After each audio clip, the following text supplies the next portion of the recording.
Good morning, people. So here we are. Thank you very much for watching this video. My name is Tian Tron. I'm a white South African farmer. And I've been asked by many people from all over the world to make this video in English, where I am going to try to highlight the current situation, the political situation in South Africa, specifically with relation to the white minority in South Africa. And I want to ask you to, if possible, share this video all over this globe. And I'm going to try and keep it short and simple. There's a political reality busy playing himself out in this beautiful country of ours.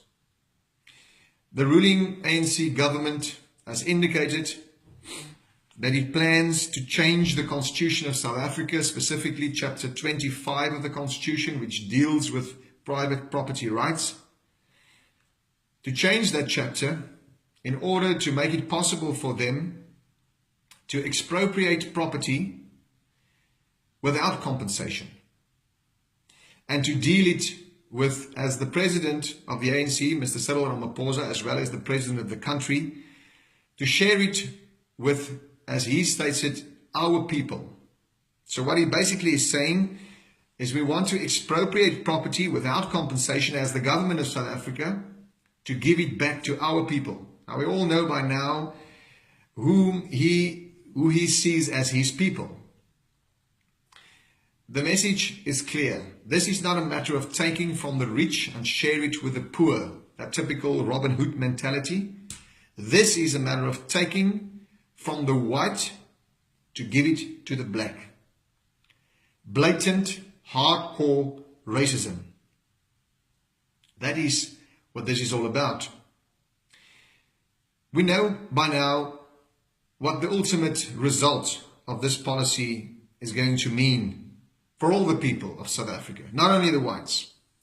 There are many examples north from our borders where the governments of Southern African states has opted to take this political discourse with catastrophic results. But there's also a human side to this whole debate. As I've mentioned earlier, I am a white South African farmer, part of the Afrikaner people, Boer Afrikaner people. I've got a long history in this country. My forefathers contributed their lives towards building this country to what you see today. Let me start with saying thank you. Thank you to all those countries and all those people all over the globe who have opened their arms and their hearts and their doors to many of my people, the white man of South Africa, white men and women and children, accommodating them, giving them opportunities to start all over again. I get reports from all over the globe of former South Africans who is doing well.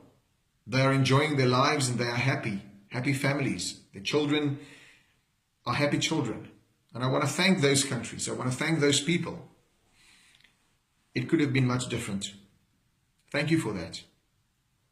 We do appreciate it. Thank you for what you are doing for my people. But I want to ask you, not only to keep in mind those white South Africans who are arriving at your shores, but also to remember that here are millions of white South Africans left who don't have the option of immigration. Immigration for them is just no solution. They are in no position whatsoever to even consider it.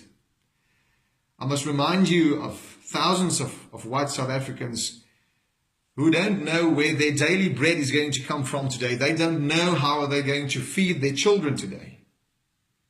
Buying a plane ticket, immigrating, starting a new life all over in a new country is just no option for them. They are here and they are stuck. But there's also a lot of other reasons why they don't opt to immigrate. You must remember that South Africa is our country. And this African soil has been drenched with our blood and the sweat of our forefathers. We don't want to immigrate. We see themselves and ourselves as South Africans. We see our future in South Africa. We see the future of our children and the generations to come under the South African sun. We want to see this whole thing unfolding to such an extent that it works for us. And through this video, I've told you about the chaos and anarchy that is awaiting this country and its people. We are standing at the brink of chaos and anarchy. How are we going to change it? I can assure you that the white South African minority, although we are a minority, we're still talking about 3 to 4 million people. We are organizing ourselves and we are doing everything in our power to empower ourselves, and we are doing everything that we can to empower ourselves to fight this battle from within. But we need the help of the international community. We need your help. Ordinary civilians, ordinary people living in different countries all over the world who are watching this video today. We've informed the governments of many countries out there in the international community. They know by now what's going on in South Africa. But we also know that it is the responsibility of ordinary citizens to hold their different governments accountable, to apply pressure, more pressure, on this ANC government, to try and change this political discourse, to try and step up and say, listen chaps, there's such a thing as right and wrong. We've seen the international community in the past, in history, taking up arms against what is wrong and changing it for the good. And as I'm standing here today, I'm asking you, we've reached a point in South Africa where the international community must join hands with us as the victims of savagery and barbarism and maladministration, to join hands with us, to support us in this effort to change this bad for good. I would like to believe that there is something left in humanity. Somewhere deep down in your hearts, you do have something left which will encourage you to fight this fight with me and my people. I don't know how it will end. All indications out there today is that it will end bad. I hope we can stop it before we reach that point. I trust you for sharing this video, to making the world aware of what's going on in South Africa,